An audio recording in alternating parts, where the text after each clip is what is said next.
Aziz do'stlar, xo'p, sizlar bilan biz nemis tilida grammatik rubrikasini davom ettiramiz. Xo'p, sizlar bilan bugun biz kishilik olmoshlari, personal pronomen va haben, sein fe'llarini ko'rib chiqamiz.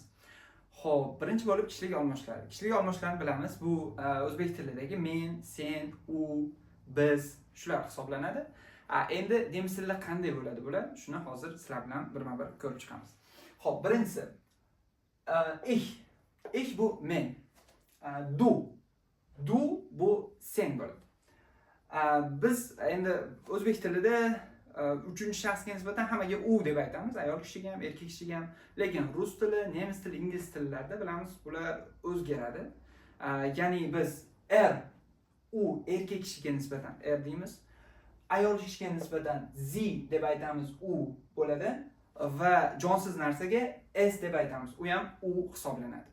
Xo'p, endi ko'plikdachi? Ko'plikda wir biz bo'ladi. Ihr, ya'ni bu ihr deb talaffuz qilinadi. Senlar bo'ladi. Ya'ni buni ko'pchilik adashtirib oladi, shunga e'tibor berishimiz kerak.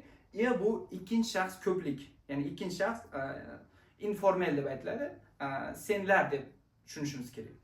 Va keyingisi bu ikkita zi har doim birga keladi. Kichkina zi bilan bo'lganda bu ular, ya'ni ular ko'plikda uchinchi shaxs va zi bu ikkinchi shaxs hurmat shakli. Hurmat shakli, ya'ni bunda siz desak ham va sizlar deb hurmat bilan ko'pchilik, birlik, ko'plikda ikkalasi shu zi deb aytiladi. E'tibor beramiz, bu katta s bilan yoziladi. Biz shu nemis tilida kishilik olmoshlari. Xo'p, endi sizlar bilan biz nemis tilidagi eng muhim fe'llardan biri sein fe'li haqida gaplashamiz. Bu siz boshlaganingizdan to nemis tilini tugatgunizcha sizni hech qachon tark etmaydigan fe'l. Sein fe'li. Sein fe'li o'zbek tilida tarjima qilganimizda bo'lmoq degan ma'noda beradi. Biz odatda o'zbek tilida buni biz nimada alohida fe'l ishlatmaymiz. Ya'ni buni qaysi holatlarga ishlatamiz o'zi sein fe'lini. Sein fe'lini biz ishlatamiz biz o'zimizni tanishtirayotganimizda. Ya'ni masalan aytsamki ich bin Mirzo Hokib deb aytsam, men ismim aytyapman, Mirzo Hokibman deyishim uchun o'sha man qo'shimchani shu sein fe'li orqali beramiz.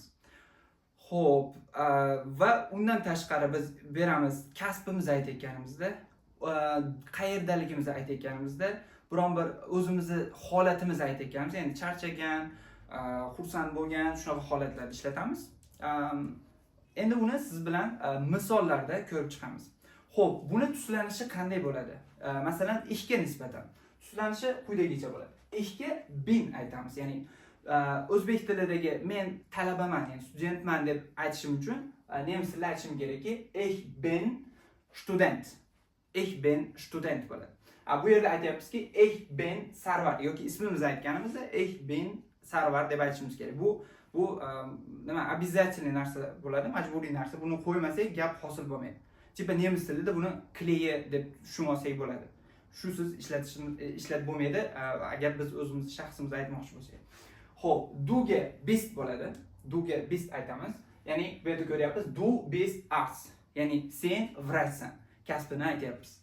Xo'p, keyingisida sie es. Ya'ni biz aytdik, u erkak kishi, ayol kishi va jonsiz narsaga aytdik. Bu uchalasiga ham biz nima ist qo'llaymiz. Ya'ni alohida yozib qo'yganmiz, lekin uchalasiga bir xil holatda ist qo'llanadi. Misol uchun aytsakki, ist 18. Ya'ni u 18 yoshda. Yokida sie ist zu Hause. Ya'ni u uyda, joy ma'nosini aytdik. U uyda deyishimiz uchun ham sie ist deb aytishimiz kerak. Yoki bo'lmasam es ist interessant. Ya'ni bu qiziqarli deb aytamiz. Ya'ni bu qiziqarli narsa ekan deb jonsiz narsaga nisbatan aytsak. Xo'p, wirga nisbatan sind qo'llaymiz. Wirga sind, ya'ni wir sind Studenten. Ya'ni biz talabalarmiz degan ma'noda bo'ladi. Xo'p, ihr seid. Ihr seid degan, ya'ni senlar, buni aytdik biz ikkinchi shaxs ko'plikka nisbatan aytdik. Ihr seid Erste. Ya'ni senlar vrachlarsan. Endi birinchi holatda katta zi bilan aytyapmiz. Sie sind Lehrer degani, ya'ni siz o'qituvchisiz degani. Bu yerda bo'lsa kichkina harfda yozilganda Sie sind im Kino, ya'ni ular kinoda degan ma'noda beradi. Xo'p, xulosa qilib aytadigan bo'lsak, bu sein fe'li nemis tilida eng muhim fe'llardan bittasi. Buni biz tuslanishini yodlab olishimiz kerak, ya? Hozir ko'rib chiqqan holatimizda va buni asnomiy to'rtta holatga ishlatamiz. Ya'ni o'zimiz ismimizni, kasbimizni, qayerdaligimizni va yoshimizni aytayotganimizda. Xo'p do'stlar, sizlar bilan endi biz haben fe'lini ko'rib chiqamiz. Xo'p, haben fe'li.